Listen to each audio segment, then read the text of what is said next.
ओम शांति। तो आज की बहुत सुंदर बाबा की मुरली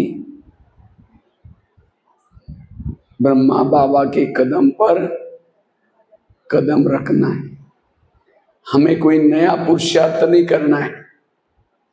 जो हमारी बाबा ने किया, दादियों ने किया, मम्मा ने किया, वही करना है और तब हम सफल बन सकते हैं पुरुषार्थ में। आज दुनिया के शास्त्र इकट्ठे करो, ग्रंथ इकट्ठे करो, एक पहाड़ बन जाएगा, लेकिन मिला कुछ भी नहीं।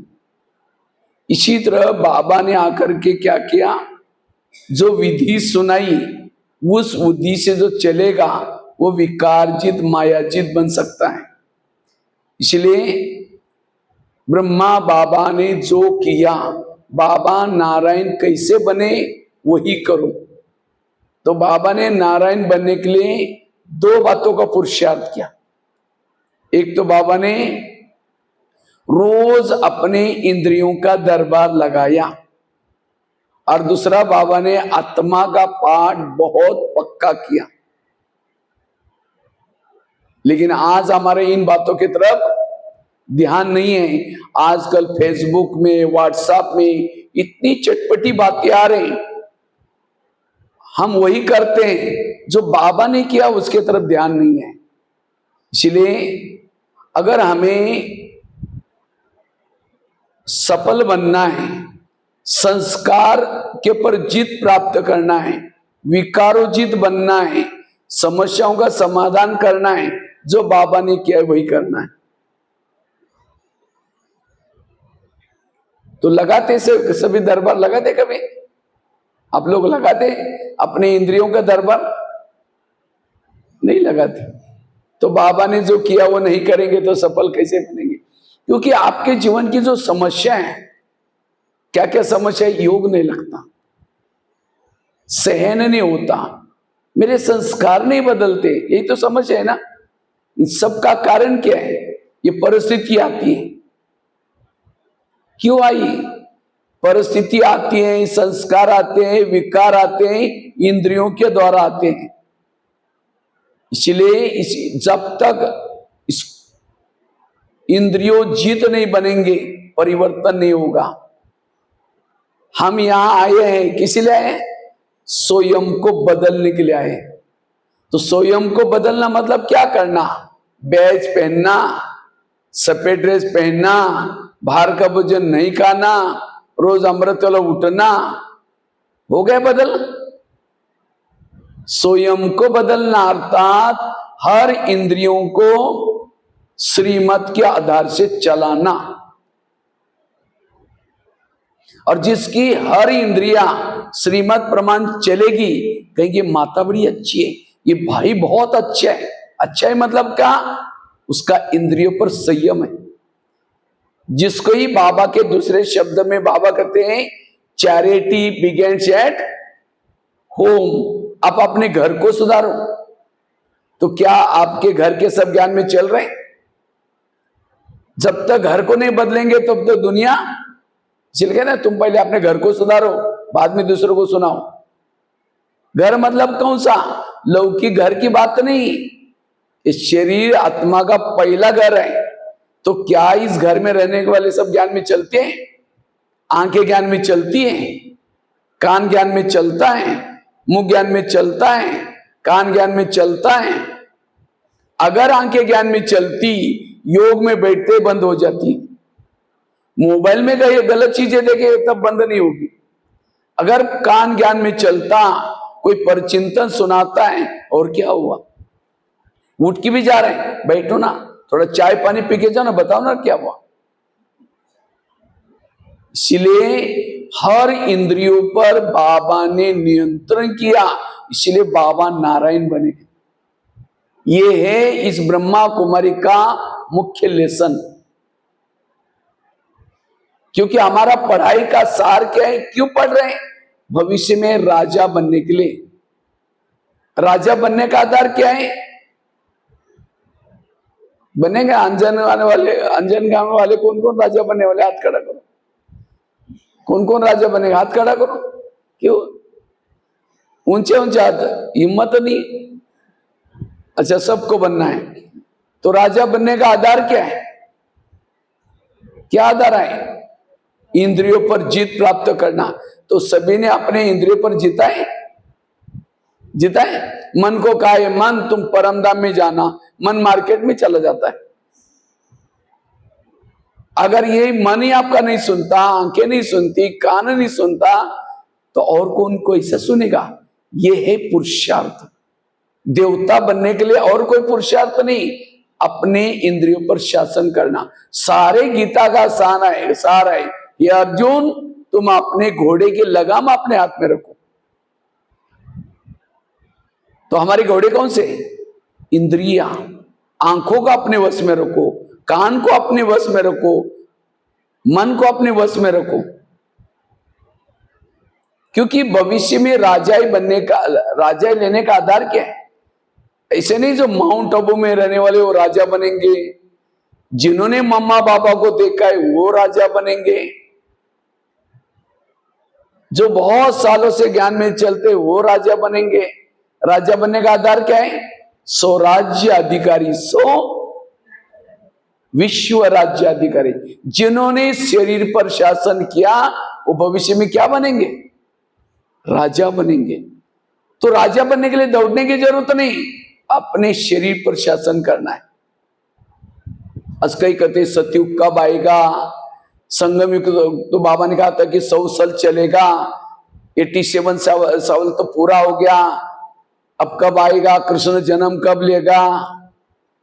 सतयुग का गायन क्या है? एक धर्म, एक राज्य, एक भाषा, एक कुल। सतयुग पहले अपने बॉडी के अंदर बनाओ, शरीर में बनाओ। ये शरीर क्या आत्मा का शासन पूरा विश्व पर है, शरीर रूपी विश्व पर है? जब इसके अंदर एक धर्म, एक राज्य, एक आत्मा का शासन, एक धर्म धारणा, ये सब कुछ होगा, तब भारत सतयुग आएगा। अखंड भारत बनाओ, अखंड, हर इंद्रियों में एकता चाहिए। नहीं तो कहते हैं ना, अंधेरी नगरी चौपट राजा, टकेसर बाजा, टकेसर खाजा। मराठी में कहावत है, आंधळ दळता आणि कुत्रा मीठ खाता। अंधा पीस रहा और कुत्ता खा रहे हैं। हम अमृत वेला उठ रहे हैं, क्लास सुन रहे हैं, मुरली सुन रहे हैं, अमृत सेवा कर रहे हैं, और सारा दिन आंखें वेरत देख रहे, कान वेरत सुन रहे, मुख वेरत बोल रहे। जितना थोड़ा कमाया वो भी, और अंधे को लगता है मैंने बहुत कमाया, मैंने बहुत सेवा की, जमा कुछ भी नहीं है। इसलिए स्वराज्य अधिकारी, राजा कौन बनेगा, दासी कौन बनेगी, साहूकार कौन बनेगा, सिस्टम है, कोई ज्ञान में चलता है, धन से सेवा नहीं करता, ज्ञान भी दूसरों को नहीं सुनाता, इंद्रियों के भी अधीन है, वो क्या बनता है? वो भविष्य में दास दासी बनता है। दास दासी वो बनता है जो जीवन में उदास रहता है। और उदास कौन होता है? जो इंद्रियों से हार जाता है, वो कभी खुशी, जो इंद्रियों के अधीन है उसको चेहरे में खुशी नहीं होगी। भले सतयुग में जा रहे हैं, भगवान पढ़ाता है, लेकिन चेहरे में खुशी नहीं होगी, क्योंकि अधीन है। अधीन वाला कभी अधिकारी नहीं बन सकता। अनुशासन, अनु मतलब आत्मा, शासन मतलब राज्य। कोई ज्ञान में चलता है, धन से सेवा करता है, ज्ञान दूसरों को सुनाता है, इंद्रियों के अधीन है, वो क्या बनता है? साहूकार बनेगा। क्यों? यहां धन सेवा में लगाया, ज्ञान भी दूसरों को सुनाया, अनेक गुना होकर के भविष्य में मिला, साहूकार बनेगा, राजा नहीं बनेगा। कोई ज्ञान में चलता है, इतना गुप्त पुरुषार्थ करता है, कहता है मुझे किसी से कोई लेना देना नहीं, मुझे इंद्रियों पर शासन करना है। तपस्या, योग, ज्ञान करके ना धन से सेवा करता है, ना ज्ञान से दूसरों को सुनाता है, लेकिन इंद्रियों पर शासन है उसका, वो क्या बनेगा? क्या बनेगा? राजा तो बनेगा, लेकिन कंगाल राजा बनेगा। क्यों? उसने धन से सेवा नहीं की, ज्ञान दूसरों को नहीं सुना है। और कोई ज्ञान भी चलता है, धन से सेवा करता है, ज्ञान दूसरों को सुनाता है, इंद्रियों पर भी शासन है, वो है संपन्न राजा। तो चेक करो मेरी गाड़ी कौन से ट्रैक में चल रही है। अब खुद कहा है, मुकड़ा देख ले प्राणी, मैं राजा बनने वाला हूं। कई तो अभी तो कर रहे हैं, अब कर रहे हैं तो संग कितने दिन मिलेंगे आगे। बहुत काल का जिन्होंने इंद्रियों पर शासन किया वही बहुत काल के राजा बनेंगे। समझो किसी को संगम युग 20 साल का मिला था चांस, और 20 साल में 10 साल ढीला डाला पुरुषार्थ किया। कोई ऐसी वाणी सुनी 10 साल में, 10 साल तो ऐसा ही गंवाया, लेकिन 10 साल के बाद कोई ऐसी एक वाणी सुनी, जागृति आ गई, इंद्रियों पर शासन किया 10 साल में। तो सतयुग त्रेता का दास दासी, द्वापर कलयुग का राजा, क्योंकि संगम युग का आधा समय वेस्ट गवाया था। और कोई 20 साल में ज्ञान में चला है, 10 साल बहुत पुरुषार्थ किया इतना तीव्र, और कोई ऐसी माया आई, अधीन हो गया, सारी पुरुषार्थ ढीला हो गया, इंद्रियों के अधीन हो गया, तो सतयुग त्रेता का राजा, बाद में दास दासी। इतना महत्व है, इसलिए स्वराज्य अधिकारी बनो। नौका पानी के ऊपर से जाएगी, पार कराएगी, नौका के अंदर पानी आएगा तो डुबा देगी। जो इंद्रियों को चलाता वो पार हो जाता है, जिनको इंद्रियां चलाते वो डूब जाता है। आजकल मम्मी पापा इतने बिजी हैं, मेरा बच्चा कहां जाता है, किसके संग में जाता है, क्या देखता है, उसको देखने का पूछने का टाइम ही नहीं है। और जब बच्चा गलत काम करता है उनकी आंखें खुल जाती हैं। इसी तरह आज हम, मेरी आंखें क्या देख रहे हैं, मेरा मुख क्या बोल रहा है, देखने का पूछने का टाइम ही नहीं है। इसलिए स्वयं को बदलो। और ये काम ब्रह्मा बाबा ने किया। बाबा की एक डायरी मिली थी, और उस डायरी में बाबा ने रोज का दरबार लगाने वाली बातें लिखी थी। हे मेरे मन, मैं तुमसे बात करना चाहता हूं, हे मेरे आंखें। और ये पुरुषार्थ से बाबा सबके प्रिय बने। आज कोई हमारे से नाराज होता है, क्यों होता है? क्योंकि इंद्रियों पर संयम नहीं, ऐसे शब्द बोल दिया, इसलिए नाराज हो गया। इसलिए आज, पहले जमाने में किले में रहते थे लोग, राजा किले में रहते थे, और किले के कई दरवाजे रहते थे। तो शरीर भी हमारा क्या है? एक किला है, फोर्ट है, और उसकी कई दरवाजे हैं, कान, आंखें, मुख, लेकिन उसमें कोई रोकने टोकने वाला कोई है ही नहीं, कुछ भी बातें घुस रहे। जब वहां कोई आता था, पूछते थे कहां जा रहा है, क्यों जा रहा है। जो योग्य नहीं वहां ना सुनना, ना देखना, ना सोचना। यह है पुरुषार्थ। जैसे भारत में अंग्रेज घुसे थे, क्यों घुसे थे? कहानियां पता है ना क्यों घुसे? भारत में नवाबों का शासन था, बंगाल का नवाब, बिहार का नवाब, सूरत का नवाब। अंग्रेज आए, उनके साथ दोस्ती की, और दिल्ली के ऊपर क्या किया? अटैक किया, राज्य किया, और भारत क्या हो गया? गुलाम हो गया। अब उसी देश को स्वतंत्र कैसे बनाया? तो शरीर भी हमारा एक इंडिया है, और इस इंडिया की राजधानी कहाँ है? आत्मा राजा यहां ब्रुकुटी में रहता है, और शरीर भी इंडिया में कई नवाब है। कौन से? आंखें, कान, मुंह, अपना अपना शासन है, किसी को सुनते ही नहीं, आत्मा कभी नहीं सुनते, जो चाहे देख रहे, जो चाहे। तो माया रूपी अंग्रेज आते हैं, काम क्रोध आते हैं, इन नवाबों के साथ दोस्ती करते हैं। कान के साथ दोस्ती की, आंखों के साथ दोस्ती की, मुख के साथ दोस्ती की, और आत्मा के ऊपर अटैक किया। और इसीलिए अब हमारा शरीर रूपी देश गुलाम है। किसके? माया के गुलाम है। इस शरीर रूपी देश में किसका शासन है? माया का शासन है। हमारे पुरुषार्थ और कुछ नहीं। इस शरीर रूपी देश में जो माया रूपी अंग्रेज घुसे, उनको भगाना, यह है हमारा पुरुषार्थ। तो भारत से अंग्रेज लोगों को भगाने के लिए क्या किया था? जगह जगह पर सभा लगाई। जालियनवाला बाग, पंजाब में एक बगीचे में काफी सारे लोग इकट्ठे होते हैं, वो थे भारत से अंग्रेज लोगों को कैसे भगाए। लेकिन अंग्रेज लोगों को पता चला वहां ऐसी ऐसी सभा चल रही, और उस बगीचे का एक ही दरवाजा था, खुलने बाहर जाने का गेट, और बीच में कुआं था। तो जब अंग्रेज आया और वहां मारना शुरू किया, हड़बड़ मच गई, काफी लोगों को मारा, कई तो कुएं में गिर गए, उसको कहते जेल। अभी मैं कुछ दिन पहले देख के आया। और तब जनता को और अंग्रेज के प्रति क्या हो गया, रोष पैदा हुआ, अब इनको भगाना है। मुझे लगता है लोकमान्य तिलक ने अखबार चालू किया, केसरी करके अखबार चालू किया पहला, ताकि अखबारों में ये ऐसी खबरें दे अंग्रेज क्या क्या कर रहे हैं। मुझे लगता है गणपति का त्योहार भी तब से चालू हुआ, पहले गणपति का त्योहार नहीं होता था, ताकि त्योहार के बहाने लोग एकत्र हो जाएं, नारे बनाए, वंदे मातरम, जनता को जागृत किया। दांडी यात्रा, एक वंदे मातरम नारा शुरू किया था। अंग्रेज लोग बोलने नहीं देते थे वंदे मातरम, क्योंकि उनको हिंदी नहीं आती थी। उनको लगता है हमको बोल रहे हैं हिंदी में, वंदे मातरम मतलब बांधो और मारो, इसलिए बोलने नहीं देते थे।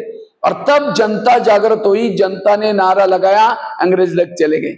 तो इसी तरह आज हमारे शरीर रूपी देश में विकार घुसे, उनको भगाना है, तो हमारी जनता कौन है?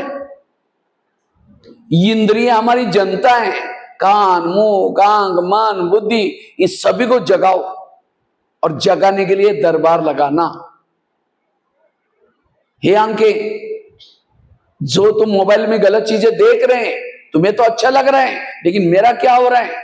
इसीलिए हे आंके, एक एक इंद्र, आज कर्ण बहुत होशियार था महाभारत का, लेकिन कर्ण असफल क्यों बना? उसके रथ ने उसको धोखा दिया। अगर ज्ञान में कितने भी होशियार हैं, अगर इंद्रियों के अधीन है, वो होशियारी कोई काम की नहीं। जब कृष्ण रथ में बैठता है, पहले घोड़ों को प्यार करता है, तब तपाता है। जब रथ में बैठते हैं कुछ कराता है, क्यों? अगर घोड़े जाकर के सामने गिर जाएंगे तो उनकी क्या हो जाएगी? पराजय। इसी तरह हमें भी परम धाम से अमृत वाला करके जब शरीर में आते हैं, तो हमारे घोड़ों को क्या करना है? जब नहाते धोते हैं, प्यार करो। जब नहाते धोते हैं, कान से प्यार करो, हे मेरे कान, तुम ऐसी कोई आज चीजें ना सुनना जो मेरी पराजय हो जाए। हे मुख, तुमको ऐसी चीजें ना बोलना जो मेरी पराजय हो जाए। जब तक इंद्रियों के अंदर विकारों के लिए नफरत नहीं आएगी, तब तक माया जित नहीं बन सकते। इंद्रियों का आकर्षण यही असफलता का कारण है। इसलिए रोज ये दरबार लगाना, यह है ब्रह्मा बाप समान बनना। जो बाबा ने किया वो करना। तो हम अपना रोज का दरबार कैसे लगाएं? कैसे रोज इंद्रियों पर शासन करें? रोज अमृतवेला करने के बाद क्या करूं? अमृतवेला 4:45 तक करके जब शरीर में प्रवेश करते हैं, सभी इंद्रियों से गुड मॉर्निंग बोलो, और गुड मॉर्निंग बोल करके एक एक इंद्रियों से बात करो। सबसे पहले बात करो कान से। हे मेरे कान, तुम मेरे इस राज्य की शान हो। अगर तुम ना होते, मैं ईश्वरी महावाक्य कैसे सुनता? और मेरा तुम्हारे पर बहुत विश्वास है, इसीलिए मैंने तुमको बॉर्डर पर रखा है। कान का है, बॉर्डर पर है। जैसे पाकिस्तान के बॉर्डर पर कोई सैनिक रहता है, भारत के बॉर्डर पर सैनिक है, और आतंकवादी आता है, और आतंकवादी उसको कहता है ये 2000 की नोटा का बोरा लो, थैला लो, लेकिन मुझे अंदर छोड़ दो। और वो सैनिक को लगे, अरे 2000 रुपए का एक थैला, इतना तो मैं जीवन भर में सर्विस करूंगा तो भी नहीं मिलेगा, दो भाई और जाओ। अगर वो अंदर भेजेगा, कितने लोगों को मारेगा? इसीलिए उस सैनिक को नोट प्रेमी नहीं, क्या बनने की जरूरत है? देश प्रेमी बनने की जरूरत है। इसी तरह आज हमारे कान बॉर्डर पर है, आत्मा की रक्षा करने के लिए, आंखें रक्षा करने के लिए, लेकिन आज ये रक्षक ही भक्षक बने। जैसे इंदिरा गांधी को मारा था किसने? उसके ही सिक्योरिटी गार्ड ने मार दिया। इसी तरह आज जिनका जो हमारे रक्षक है वही हमारे भक्षक है। यही आज हमारे समस्या का कारण है, प्रॉब्लम का कारण है। जैसे प्रधानमंत्री को कोई गाली देने वाला पत्र लिखेगा, वो पत्र कहां पहुंचेगा? किसके पास आएगा? उसके पीए के पास पहले आता है, पीए पढ़ेगा, फिर कहेगा क्या फालतू आदमी लिखता है, इतना अच्छा काम कर रहे हैं, फाड़ के फेंक देगा वो पत्र को। मना उसका पिए उसका हितैषी है। तो हमें कोई गाली देता है तो हमारा पिए कौन है? कान। कान फटाफट आत्मा तक पहुंचा, देखो गाली दी गाली दी गाली दी, और सवेरे के 4 पेज की मुरली से नहीं उसको निकाल लेता है, उसको भुला लेता है। कान डिस्टर्ब, मन डिस्टर्ब हो गया, बुद्धि डिस्टर्ब हो गया, आंखें डिस्टर्ब, सारी इंद्रिय डिस्टर्ब।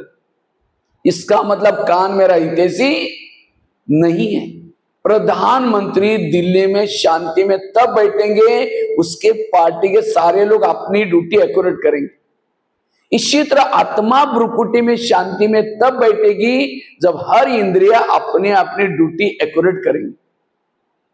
कान ने गलत सुन लिया, आत्मा की नींद फिट गई। आंखों ने गलत देख लिया, आत्मा की नींद फिट गई।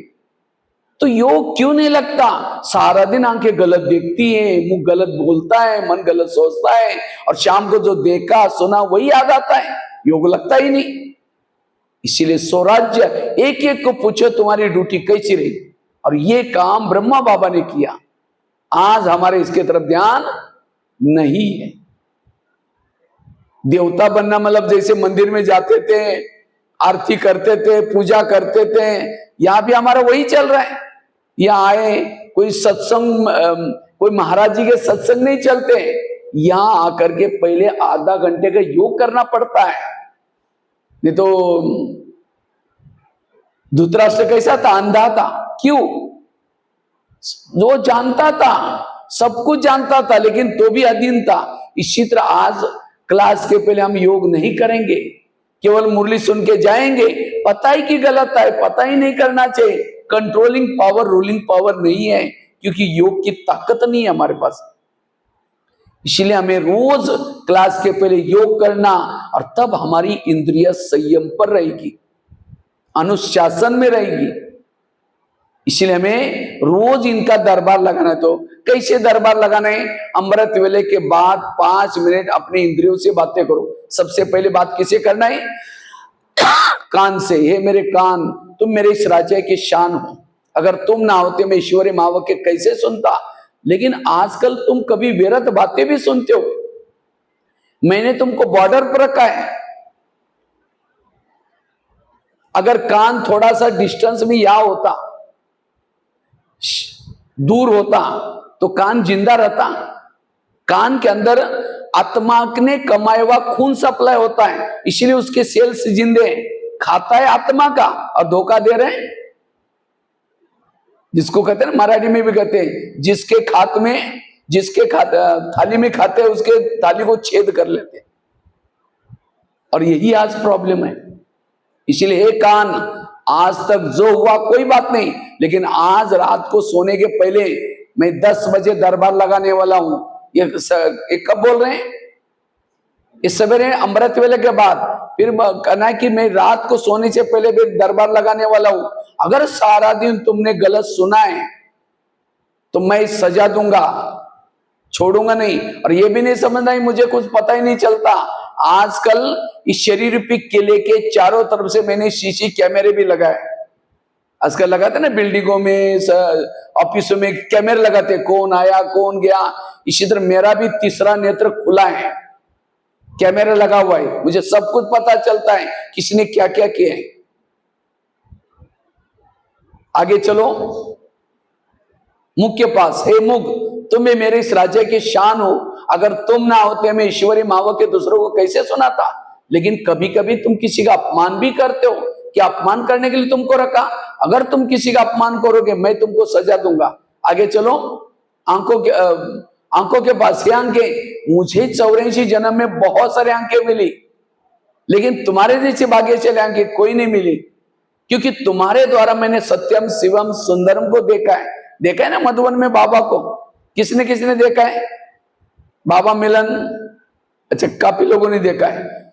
तो आंखों से बात करो। हे आंखें, जिस प्रभु को देखने के लिए दुनिया की आंखें तरस रहे, युगों से तरस रहे, साक्षात्कार के लिए तरस रहे, लेकिन तुमने साक्षात्कार नहीं, साक्षात प्रभु को देखा है। खाते हुए देखा है, बोलते हुए देखा है, मुस्कुराते हुए देखा है, कभी कभी चलते हुए भी देखा है।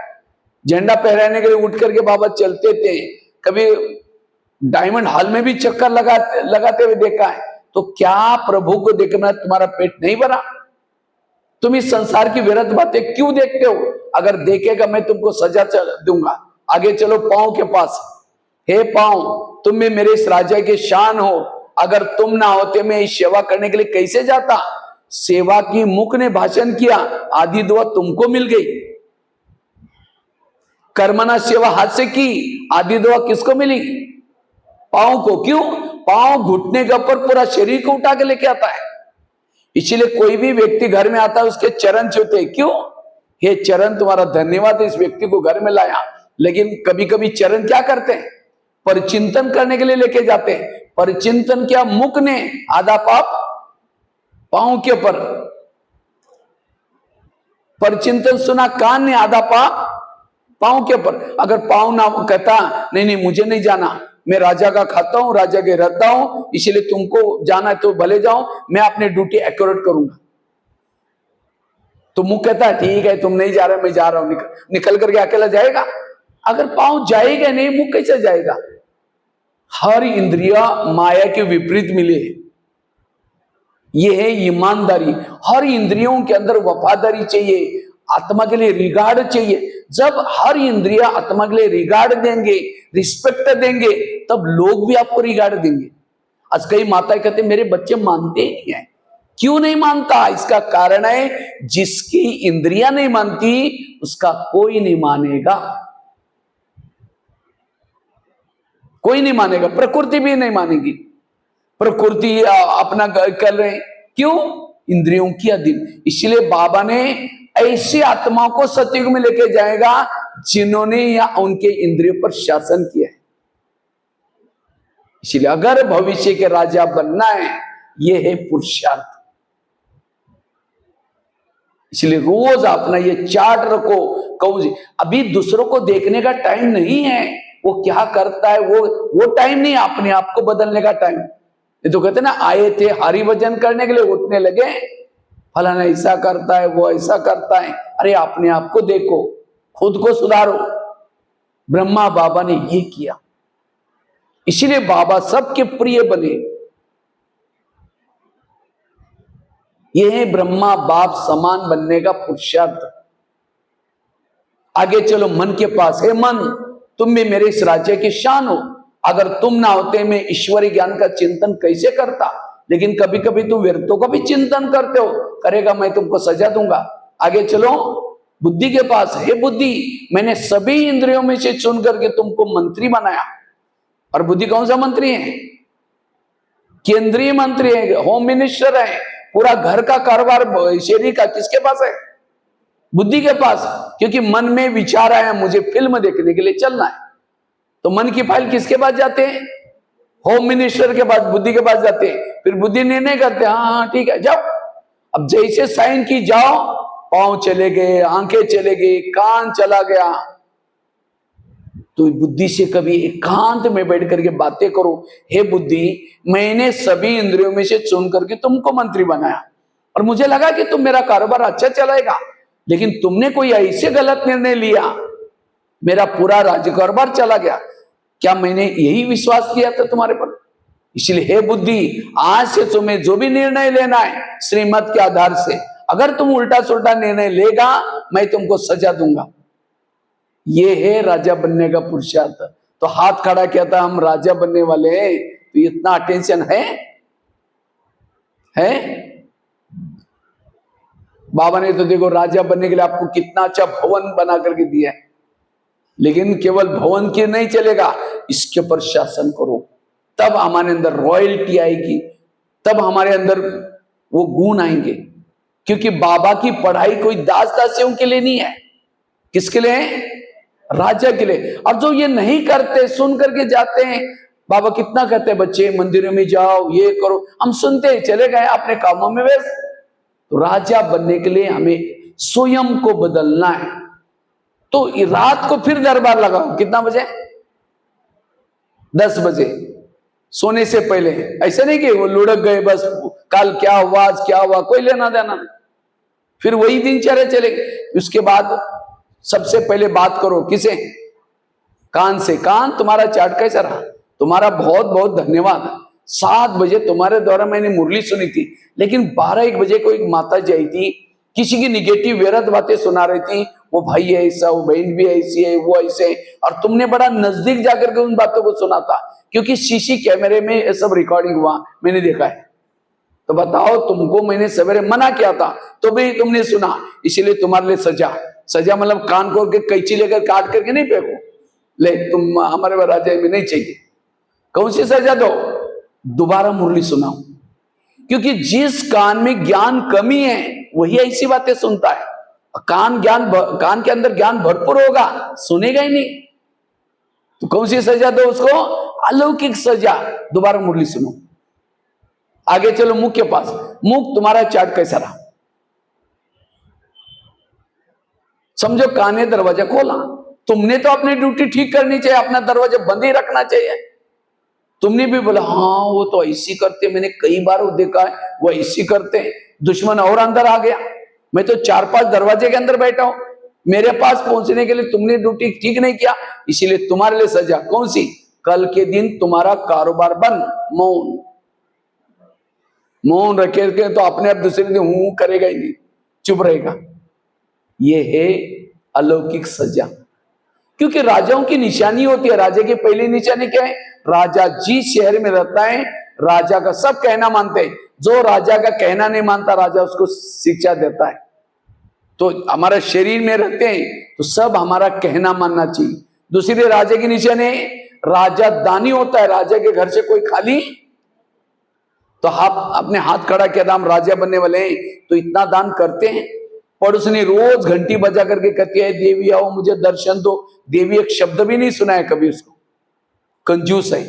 यहां से नागपुर में बस में जा रहे हैं, बाजू में बस में बैठा है कोई, एक शब्द भी नहीं सुनाया, कंजूस है। कितना आपके पास मनसा से दो, वाचा से दो, जो देता है वो देवता बनेगा। अगर आपका कोई नहीं सुनता तो इतना तो कहो बाबा ये तो सामने वाली आत्मा, इसका भी आप कल्याण करना। ये शब्द तो भेज सकते हैं ना, उसके लिए थोड़ी मना करेगा, उसके बाद थोड़ी कहेगा मेरे पास टाइम ही नहीं है। छोड़ो, एक दिन आएगा उसका प्रभाव पड़ेगा। आपके पति को दो, आपके सास को दो, मनसा से दो, शक्तियों से दो। कई को क्या लगता है ब्रह्मा कुमारी में आएंगे हमको सब मिले वाला, ये हमारी गलत फहमी है। अगर यहां करके कुछ करेंगे नहीं मिलेगा कुछ भी नहीं। एक बहुत ही शादी से पहले दान पुण्य करते, जब उसकी शादी होती है दान पुण्य नहीं करती। उसकी शादी शेठ जी के घर में होती, वो थे शेठ जी कंजूस थे। एक दिन महल के बाहर बैठे थे, एक सन्यासी आया, मुझे भिक्षा चाहिए। तो बहू कहते मैं खुद बासी खाते और भूखे से होते, तुमको कहां से दो। अब सन्यासी वो सास को तो गुस्सा आया, लेकिन सन्यासी था इसलिए कुछ नहीं बोला। दोबारा कहा कि मुझे थोड़ी भिक्षा चाहिए। कहते सुना नहीं तुमने, मैं खुद बासी खाती हूँ भूखी। वो चला गया, सास उठी 2 थप्पड़ लगा दिए। कहते तुमको कब बासी खिलाया? कहते मैं रोज बासी खाती हूँ। आज मेरी शादी शेठ जी के घर में हुई है, ये मेरे पिछले जन्मों के कर्मों का फल है, पिछले जन्मों का खा रहे हैं। अच्छा ठीक है, भूखा कब सोती हो? कहते अगले जन्म के लिए आप मुझे कुछ करने नहीं दे रहे, अगला जन्म मेरा बिल्कुल कंगाल होगा, तो इसीलिए मैंने भूखे कहा कि भूखे सोती हो। अच्छा कहा ठीक है, जो घोड़े के लिए चने पीछा उसको दिया करो। उसको एक दिन लगता है मैं चने दूंगी तो क्या मिलेगा? बोरी की बोरी चने मिलेंगे, जो बोएंगे वही। तब उसको याद है कि तब उसकी सास कहते हैं जो चाहिए दे दो। इसी तरह कहीं हम बासी खा करके भूखा तो नहीं सो रहे हैं। आज इतनी पालना मिल रही, इतना रॉयल्टी में ज्ञान मिल रहा है, ये 63 जन्म में जो भक्ति की थी, दर दर भटके थे, उसका फल इतनी पालना मिल रही। तो कौन सा खा रहे हैं आप लोग?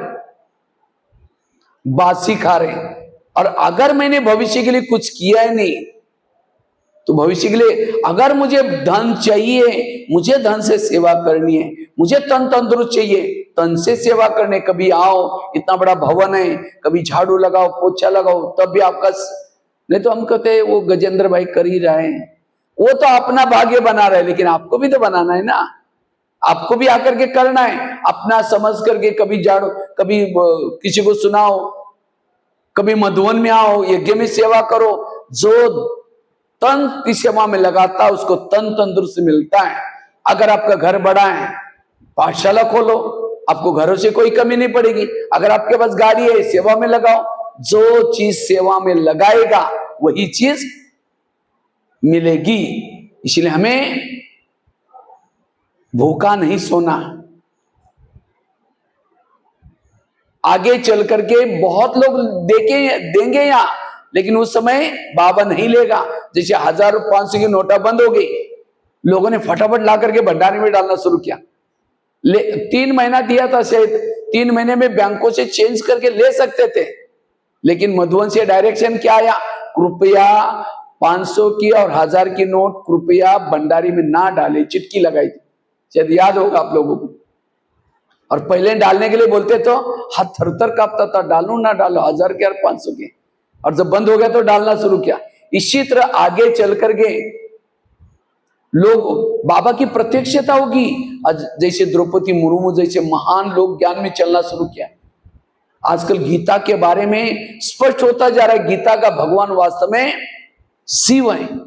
जब लोगों को पता चलेगा, लोगों को लगेगा रे यहाँ स्वयं गीता का दाता, गीता ज्ञान दाता स्वयं पढ़ा रहे हैं। लोग कहेंगे हमारा भी जमीन ले लो, हमारे। लेकिन मधुबन से डायरेक्शन आएगा, बाहर एक बोर्ड लगाओ, यहां कोई भी कुछ देने की कोशिश ना करे। इसलिए जो करना है अब कर लो। जो दान करता है वो है देव। कितना देव मत होगा नहीं, आपके पास जो है, उसकी दादी कहती थी 4 भाग बनाओ। आपके पास 100 रुपए हैं, 25 रुपए बाबा के, 25 रुपए बैंक में रखो, 25 रुपए यूज करने के लिए रखो, 25 रुपए अपने जेब खर्चे के लिए भी रखो। बैलेंस में चलो। ऐसा नहीं कि नशा आई तो सारा ही दे दिया, नशा उतर गई तो बिल्कुल, ये नहीं, बैलेंस में चलना। तीसरी बात है राजे की निशानी। राजा शिकार करता है। राजा शिकार किसकी करता है? किसकी करता है? पहले हम देखते थे, हम गांव में कोई प्राणी मार करके आते थे ना, गांव में दौंडी निकालती थी, मिर्णक निकालती थी, वो 2 डंडे को बांधते थे, कंधे पर उठा करके चलते थे। इसी तरह राजाओं की भी निशान है। पहले राजाओं की कहानी आती थी, एक राजा था, शिकार करने के लिए गया था, और राजा शिकार किसकी करता है? शेर की। ऐसा नहीं कि चूहा मार के आया और डंडी को बांध करके पूरा गांव में घुमा रहे हैं। लोग जाग कर देखेंगे, अरे ये तो चूहा मार के आया, इसलिए कौन सी बहादुरी की?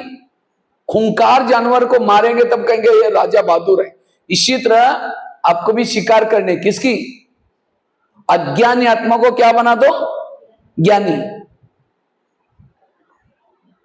कोई एक व्यक्ति को ज्ञान में लाएंगे, 10 लोग साथ में आएंगे। वो है शेर की शिकार किया। 2-4 दिन के बाद मरने वाली बुढ़िया थी, उसको जाकर के आत्मा परमात्मा सुनाया, चूहा बिल्ली हो गई। चूहा बिल्ली को ज्ञान सुनाया। और यहां तो, और जो शिकार करता वो राजा बनेगा। तो राजा बनने के लिए हाथ खड़ा किया था, हम राजा बनने वाले हैं। तो आज तक कितनी प्रजा बनाई बताओ? किसने मैंने 10 लोगों को, 4 लोगों को, 2 लोगों को मैंने बीके बनाया। हाथ खड़ा करो। 1 2 पक्का बीके ज्ञान में चल रहे हैं। संदेश देना अलग बात है। कौन कौन है? हाथ खड़ा करो। बस 2-3। और बाकी आज से शुरू करो। इतना बड़ा भवन बनाए, उसमें क्लास फुल होनी चाहिए। जब आप शिकारी नहीं करेंगे तो यहां आएगा कैसे कोई? इसीलिए हर एक को 1 महीने में 1 को बीके जरूर बनाना है। तो 12 महीने के कितने हो जाएंगे? 12 फुल क्लास हो जाएगी। कई कहते भाई जी सुनते ही नहीं आजकल। अगर नहीं सुनते, आपके पास जो ज्ञान का तीर है उसमें धार नहीं है, आपका योगी ठीक नहीं, इसीलिए नहीं सुन रहे। अगर नहीं सुनता तो कम से कम शिकारी को क्या करो, मीठा बोल करके जाली में तो फंसाओ। ये सेंटर है, शेर को पकड़ने के लिए जाली बना कर रखी, तो कम से कम जाली में तो फंसाओ। कोई भानी से लेके आओ, भाई चलो तो बहुत अच्छा ज्ञान है, आ जाओ। और मारने का काम फिर बहने कर ही देगी। आपका काम है यहां तक पहुंचाना। जो यहां तक लाएगा आधी दुआ उसको मिलेगी। लेकिन याद रखना, शिकार बड़ी सावधानी से की जाती है। नहीं तो कई बार अखबार में आता है, कोई शेर मारने के लिए गया था और शेर ने उसको फाड़ कर रख दिया। कई बार ऐसे होते हैं, कहीं को नशा चलता है, मुरली में जब आता है जाकर के सुनाएंगे आजकल हम ब्रह्मा कुमारी में जाते हैं, अभी चलो ना। कहते अच्छा अभी ब्रह्मा कुमारी जाते हैं ओम शांति में? कहते हाँ। अरे वहां शादी नहीं करते, बाहर का खाना नहीं खाते, पवित्रता का पालन, ये किया है ना। सफेद वस्त्र डाले, कोई मरा हुआ है, बस ओम शांति कल से खुद ही आना बंद कर दिया। गया था शेर का मारने के लिए, खुद ही मर गया। इसीलिए पहले खुद अनुभवी बनो, पक्के बनो, फिर शिकार करो। इसीलिए शिकार करते समय क्या लेके जाते हैं? ढाल लेके जाते हैं, तलवार लेके जाते हैं। तो आप भी ड्रामा की ढाल, ज्ञान की तलवार, ये सब पक्के करके जाओ। अगर कोई नहीं सुनता, क्या समझो ये मेरे कुल का नहीं, कुल का नहीं, कुल का नहीं करके खुद को बचा करके वापस आ जाओ, दोबारा वहां जाओ नहीं। इसीलिए शिकार मुझे तो बड़ा शिकार करने का शौक है। कोई कहते हैं नहीं भाई जी हमारे घर का काम, आज 4 लोगों का खाना बनाते, कौन सा बड़ा बहादुरी का काम करते हैं? आज हम तो कितना बड़ा 25,000 लोगों का भोजन बनता है, लेकिन तो भी निकलते हैं। मुझे महीने में 15 दिन में एक टूर लगाता हूं, और एक टूर में 20-25 शेर तो मर ही जाते हैं, कई तो घायल भी हो जाते हैं, कई ट्रेनों में बसों में जहां भी मिले सुनाते रहते हैं। आज प्रधानमंत्री बनने के लिए कितना गला भी बैठा है, तो भी बड़ी बड़ी सभा करते हैं, 5 साल की खुर्ची, और वो भी टिके के नहीं टिके कोई भरोसा नहीं। और आपकी खुर्ची कितना साल की है, जन्मों की है? 21 जन्मों को लोग राजे की खुर्ची मिलने वाले, इतना बड़ी सभा लगाते हैं, नशे ही नहीं है। इसलिए शिकार करने का शौक चाहिए। तो अभी अंजन गांव वाले देखेंगे कितना शिकार करते हैं, आपने अपने शेर को मार करके, पालना करके मधुवन में लेके आना, फिर मैं देखूंगा वहां, ठीक है? करेंगे ना सभी? शिकार करने का शौक चाहिए, पकड़ के लेके आओ। किसी लाश की राजे की निशानी क्या है? फलों का राजा किसको बोलते हैं? आम को। आजकल चल रहा है ना आम का सीजन, क्यों आम को क्यों फलों का राजा क्यों बोलते हैं? वैसे फलों का राजा किसको बोलना चाहिए? नारियल को। नारियल को नहीं बोला, क्यों? आम को क्यों बोला? आम सबका प्यारा है, नारियल प्यारा। नारियल को इसीलिए बोलना चाहिए फलों का राजा, क्योंकि उद्घाटन करना किसको तोड़ते हैं? नारियल को। भगवान को प्रसन्न करना किसको तोड़ते हैं? नारियल को। लेकिन राजा नहीं बना। राजा कौन बना? आम। क्यों? क्योंकि राजा सबका आम सबका प्यारा है। निशानी क्या है? जब आम का सीजन आता है, आम को लेके चूसते रहेंगे, मुंह में डालते रहेंगे, निकालते रहेंगे, डालते रहेंगे, प्यार कर रहे हैं। और सूखा नारियल लेके चूसो, 32 दांत है वो भी टूटेगा, मिलेगा कुछ भी नहीं। इसी तरह राजा बनने के लिए सबके प्यारे बनो। अगर आप सामने से आ रहे हैं, आपको देखते ही कोई रास्ता काट रहे हैं, आपका चेहरा देखना पसंद नहीं करता, आप भविष्य में कभी राजा नहीं बनेंगे। इसलिए राजा बनने के लिए प्यारे बनो। आज दादियां जब डायमंड हॉल से निकलते, सब लोग उसको देखने के इच्छुक होते। क्यों? वो सबके प्यारे हैं। क्यों प्यारे हैं? उनका इंद्रियों पर संयम है, इसीलिए सबके प्यारे हैं। और हमारे से कोई नाराज क्यों है? क्योंकि हमारे बोल में, हमारे वृत्ति में कुछ निगेटिव भरा हुआ है। इसलिए जो प्यारा है वो राजा है। और फलों का राजा आम को क्यों बोला? क्योंकि आम ऊपर से नरम है, अंदर से उसकी गुठली सख्त है। और नारियल कैसे होता है? ऊपर से सख्त है और अंदर से नरम है। अब इसी तरह कई कहते थे ये करो वो करो, खुद कुछ नहीं करेंगे और दूसरों को कहेंगे। लोग कहेंगे हाँ जी जरूर करेंगे, जरूर। पीछे हमको मुखिया तो कहेंगे आपको पता, आप कैसे जाओ। जगा सांगे ब्रह्म ज्ञान, अपन मात्र कोड पसन। इसलिए पहले करो, बाद में कहो। पंडित नहीं बनो, आचार्य बनो। जो खुद करता है उसके मानी में बल है, लोग उसको मानेंगे। ब्रह्मा बाबा पहले करते थे, बाद में कहते थे। इसलिए हमें दूसरों को कहे कि मोबाइल नहीं यूज करना चाहिए, ये नहीं देखना है, खुद तो बार बार देखते रहते, क्या असर पड़ेगा? कोई असर नहीं पड़ेगा।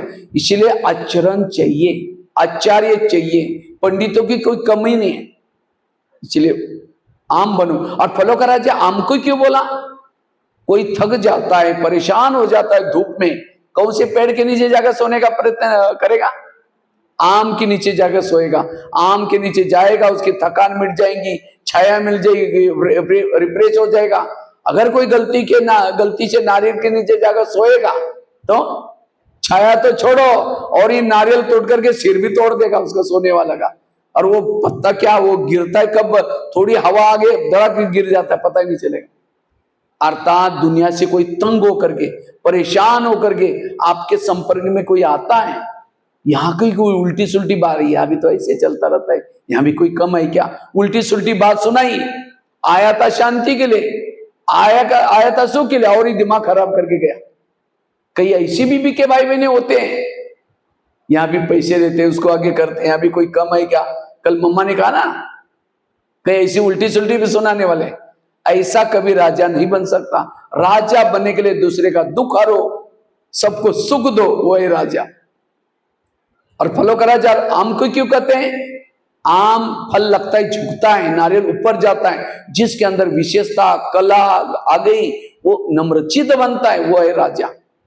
आम है नम्रता का प्रतीक और नारियल है अभिमान का प्रतीक। जिसमें अभिमान है वो कभी राजा नहीं बनेगा। इसीलिए कहते हैं नारियल को तोड़ो, भगवान क्या हो जाएगा? नारियल मतलब आपके अंदर जो रियल नहीं उसको छोड़ो, तब भगवान प्रसन्न हो जाएगा। नारियल का कलर कैसा है? केसरी। वास्तव में नारियल आत्मा का प्रतीक है। आत्मा के अंदर 3 शक्ति है, मन बुद्धि और संस्कार। तो आत्मा को भी, नारियल को भी 3 होल है। नारियल, वैसे तो नारियल कोई खराब चीज नहीं, नारियल बहुत पावरफुल है। कोरोना काल में नारियल की कीमत 300-250 हुई थी, जो कच्चा नारियल है। क्योंकि नारियल के ऊपर क्या होता है? नारियल के अंदर पानी होता है, खोबरा होता है, मलाई होता है। वो पानी कोई पिएगा, कई बीमारी ठीक हो जाएगी। इसी तरह आत्मा के अंदर, लेकिन वो नारियल का पानी पीने के लिए, खोबरा खाने के लिए कवच क्या करना पड़ता है? तोड़ना पड़ता है। इसी तरह आत्मा के अंदर शांत स्वरूप, आनंद स्वरूप, शक्ति स्वरूप बहुत सारे गुण हैं। अगर वो गुण बाहर निकालो, आपके विकारों की सारी बीमारियां ठीक हो जाएगी। उन गुणों को पियो, लेकिन वो गुण निकालने के लिए ऊपर विकारों का कवच लगा हुआ है, उसको तोड़ना पड़ेगा। इसीलिए भक्ति मार्ग में एक्चुअली आत्मा के ओरिजिनल संस्कार को बाहर निकालना, ये उसका प्रतीक। इसका प्रतीक लोगों ने कौन सा नारियल तोड़ा? ये आत्मा का नारियल तोड़ने के बजाय वो नारियल को ला करके तोड़ा। और नारियल को केवल मूर्ति के सामने रखते नहीं, उसको तोड़ेंगे, खोबरा रखेंगे, पानी, तब कह के भगवान प्रसन्न हो गया। इसी तरह हम केवल बाबा के बनने से बाबा प्रसन्न नहीं होने वाला है। अपना नारियल तोड़ो, ओरिजिनल संस्कार को बाहर निकालो। और नारियल जब उद्घाटन करते समय डाल दिया, टूटा नहीं, क्या समझते? ये मुहूर्त ठीक नहीं है, क्योंकि टूटा ही नहीं नारियल। एक ढंग से टूटेंगे, वाह कितना अच्छा मुहूर्त है। 10-12 मारा तो भी टूटा ही नहीं। इसी तरह अगर आपका भी नारियल, आप बहुत साल से ज्ञान में चलते, ओरिजिनल संस्कार बाहर निकले ही नहीं है, पद ऊंचा नहीं है आपका, समझ लो। इसलिए इस साल अपना नारियल, 2023 में अपना नारियल तोड़ो, ओरिजिनल संस्कार को बाहर निकालो, शांत स्वरूप, आनंद स्वरूप, शक्ति स्वरूप, और तब राजा बनेंगे। तो राजा बनने के लिए क्या करो? इस शरीर के ऊपर, दुनिया पर शासन वही कर सकता है जिसने शरीर पर शासन किया। दुनिया में 70% पानी है, शरीर में भी 70% पानी है। दुनिया में 950 करोड़ लोग रहते हैं, शरीर में भी 950 करोड़ सेल्स जीवाणु हैं। दुनिया 3 लोग हैं, शरीर में भी 3 लोग हैं। दुनिया 5 तत्वों की है, शरीर भी, ये दुनिया का सैंपल, ये दुनिया है। तो इसके पर शासन करो। आपका अंक है, आपके अंक है। इसलिए रोज दरबार लगाना, रोज शिक्षा देना, सावधान करना, दान करने के संस्कार, तो कैसे दरबार लगाना, कैसे शिकार करना, और आम की तरह संस्कार बनाना, तब राजा बनेंगे। वैसे तो बहुत सारी बातें हैं, लेकिन रोज ये करेंगे तो भी राजा बनेंगे। तो 1 घंटे में आपको राजा बनने का ट्रेनिंग दिया, ठीक है? तो इसको करना आप प्रैक्टिकल, ठीक है? ओम शांति।